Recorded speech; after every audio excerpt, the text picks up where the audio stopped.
Et salut tout le monde, c'est Lorenzo High Tech, et oui, comme c'est dans le titre, aujourd'hui on va parler du Nothing Phone 3A, et vous inquiétez pas pour ceux qui attendent le Nothing Phone 3A Pro, j'en parlerai dans une prochaine vidéo. Donc on est sur deux nouveaux smartphones milieu de gamme. Est-ce qu'ils sont intéressants par rapport au prix? On va en parler dans cette vidéo, mais d'abord aujourd'hui, je vais vous parler du Nothing Phone 3A, mais avant de commencer la vidéo, si vous n'êtes toujours pas abonné sur YouTube, abonnez-vous, elle est 100% High Tech, n'oubliez pas d'activer la petite cloche de notification pour être notifié lorsque je publie une vidéo, et bien entendu à mes autres réseaux sociaux, c'est-à-dire Instagram, TikTok et Twitter.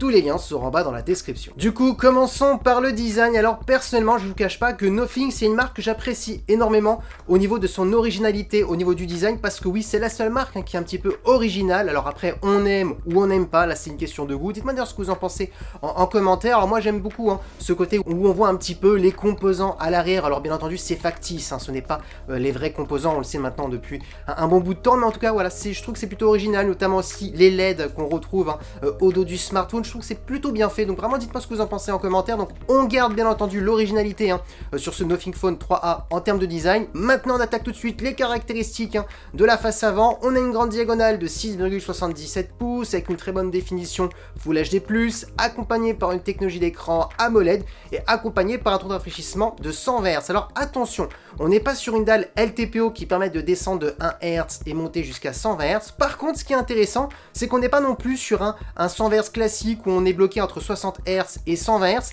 Là, cet écran est capable de descendre jusqu'à 30 Hz et monter jusqu'à 120 Hz, et là c'est un bon point parce que du coup on est sur un 100 Hz qui va quand même moins consommer d'énergie par rapport à un 100 Hz classique, et ça pour son tarif c'est quand même un bon point. Ensuite, deuxième bon point, c'est au niveau de sa luminosité. Alors la marque a annoncé qu'ils avaient réussi à atteindre des crêtes de 3000 nits, donc c'est plutôt énorme, mais par contre ils ont quand même expliqué qu'en général on était plutôt dans les alentours des 1300 nits, donc bon, ça reste un écran plutôt lumineux, il y a mieux, mais en tout cas ça reste correct aussi bien entendu par rapport à la gamme du smartphone.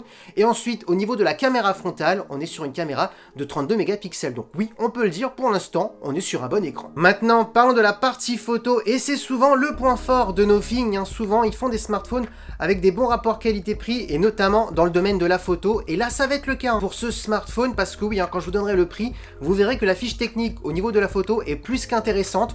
On commence par le premier capteur, on est sur un capteur principal de 50 mégapixels qui est stabilisé, donc ça va être le meilleur capteur que vous allez retrouver sur ce smartphone.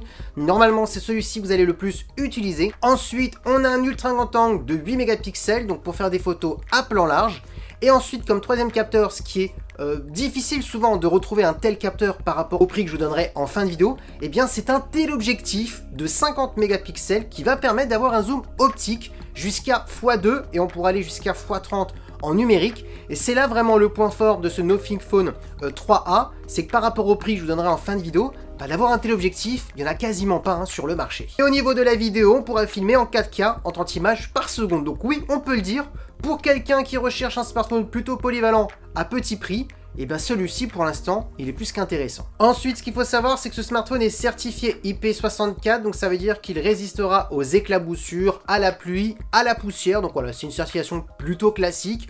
Ensuite, au niveau des performances, vous aurez le choix entre 8 et 12 Go de RAM. Comme processeur, ils ont choisi un bon processeur milieu de gamme de Qualcomm. C'est tout simplement le Snapdragon 7S Gen 3, qui est un très bon processeur, performant pour faire des gros jeux vidéo comme Genshin Impact, Call of Duty Mobile. Vous pourrez mettre les graphismes jusqu'à élevé, pas en ultra, mais en élevé, oui. Donc vous pourrez jouer à n'importe quel jeu, donc c'est ça le plus important. Et il pourra acquérir n'importe quelle application plutôt gourmande. Ensuite, en termes de stockage, vous aurez le choix entre 128 et 256 Go. On a ensuite un son stéréo, donc un autre bon point. Au niveau de la batterie, on est sur une grosse batterie de 5000 mAh avec de la recharge rapide de 50 watts. Nothing a annoncé qu'on pouvait recharger complètement son smartphone en simplement 56 minutes, donc en moins d'une heure, donc c'est plutôt un bon point.